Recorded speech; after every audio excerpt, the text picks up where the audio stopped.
السلام علیکم ورونو، دا تاسو څه ګورئ د خسي چیلو لاټ ته 30 دانې دي او ماشاءالله ټول څه ګورئ ښه د صحت نم ښه دي. دې کې دوه غاښې دي. که کم سړی قربانۍ دپاره ځان د بزنس دپاره علي نو ټول لاټ چې والي نو انشاءالله ورسره به ریټ کې گزاره کوو. دا څه ګورئ ماشاءالله ښه صحتمند اور ښه برابر صحت والا ورکړی دی. 30 دانو لاټ ته یو اور که د کم روډ لګي دی وخت کې زه یم اور دا به مونږ پېښور ته هم ځان سره بوځو. خو مونږ ګورو که کم خلک شوقیان لکه ډېر غواړي چې هغه سره بیا مونږ هغه حساب سره خبره کوو. دا څه ګورئ تاسو ټول کتی شي دی کې مکې چیني کې مشته دا ټول خسي دي. دا څه ګورئ ماشاءالله ټول د صحت نم ښه دي او ښه اکټیو دي. نو که دې سره خواري او میاشت نیمه نور وشوه نو دا به ماشاءالله نور هم ښه کېږي. دا څه ګورئ دې کې مکس لاټ دی، دې کې راجنپوري هم شته. دا څه ګورئ ماشاءالله دا تاسو ته ښایو که د کم رور لګي رابطه کولی شي انشاءالله. مونږ سره لمبر به په سکرین باندې وي انشاءالله. د کم رور که پوره لاټ لګي چې اختر دپاره لکه تیاری هم او که یو دوه دانې څوک شوق کوي نو هم مونږ سره رابطه کولی شي انشاءالله. دا وګورئ دا د 30 کیلو نرانو د خسي نرانو یو لاټ دی مونږ سره او د کم رور چې لګي رابطه کولی شي مونږ سره. اور ویډیو لایک هم کوي شیر هم کوي. که کم دوست نور شوقیاني قربانۍ دپاره نو هغې ته بورسي نو هغې خو به رابطه وکړي کم از کم شوق پرې پوره شي.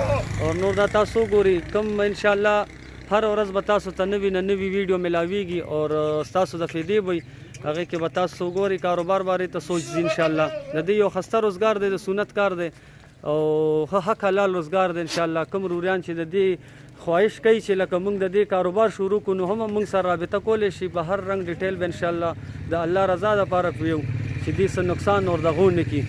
نور هر کار کې سختۍ وي خو چې ځان ورته ونیسي هغې نه پس الله پاک پکې بیا تاسو باندې رحم به کوي ډېر. دا څه ګورئ دې کې راجنپوري دا وګورئ، دا سور وګورئ، دا وګورئ د صحت نه ماشاءالله ټول ښه ایون دي. دا څه ګورئ تاسو ماشاءالله دا څه ګوره ټول ښه ایون دی ماشاءالله. دته څه ګوره ښه غوړ دي خو دا خسي دي. دې ته چې ته سم ورکې دا مخکې نه خسي شوي دي نو دی غوښه نیولې ده په دې اثر کوي. دی به تاله فایده درکوي نقصان نه. او که څوک ځان له قربانۍ نه علي اور که بزنس دپاره علي که ټول لاټ علي د هغې به یو ریټي اور که دانه دانه پکې وباسي د هغې به ریټ بلي. نو تاسو رابطه کولی شي انشاءالله. دا به مونږ پېښور ته هم ځان سره بوځم یو 50-60 دانې خسي د اختر دپاره. کم رور لګي وګورئ دې کې هر رنګ پرنټ کې شته. دا څه ګوره دې کې څه ماشاءالله ډېر ښه دي. دا څه ګوره دا ښه خسته غټ چیلی دی اوس ماشاءالله وګورئ ورته تاسو. نو کم رور چې لګي سکرین شاټ باندې تصویر هم راته دغه کولی شئ. د هغې ریټ په ورته مونږ وایو په وټسپ باندې. اور دا ښه ایون او ښه اکټیو ماشاءالله. دا وګورئ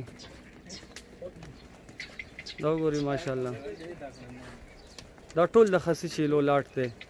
دا مکمل انشاءالله که د کم رور لګي نو تاسو رابطه کولی شئ. دې کې دا یو دانه دا یو چې کم دی دا خسي نه دی خو صحت یې ماشاءالله ډېر خسته دی. دا وګورئ تاسو کتی شي د ابلک پرنټ کې.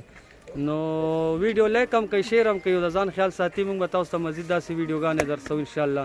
دا وګورئ ښه خسته اکټیو د غټ دام نه چې لکه هغه صحت یې نیو هغه زمونږ چې کم دی علاقو چې ایلي هغه مانده مانده هغه حساب یې نه دی. د غوښې لحاظ سره کله به هم درته تاوان نه درکوي. خو دا ده انشاءالله چې پوره دغه علي لاټ د هغې ریټ کې به ګزاره کېږي. اور که څوک لکه یو باسي نو د هغې ریټ په لږ فرق راځي. نور ځان خیال ساتي انشاءالله. اور دا تاسو که ته مخکې هم شیر کوئ لایک هم کوئ. ډېره مننه. تاسو د الله عزت وکړي مهرباني.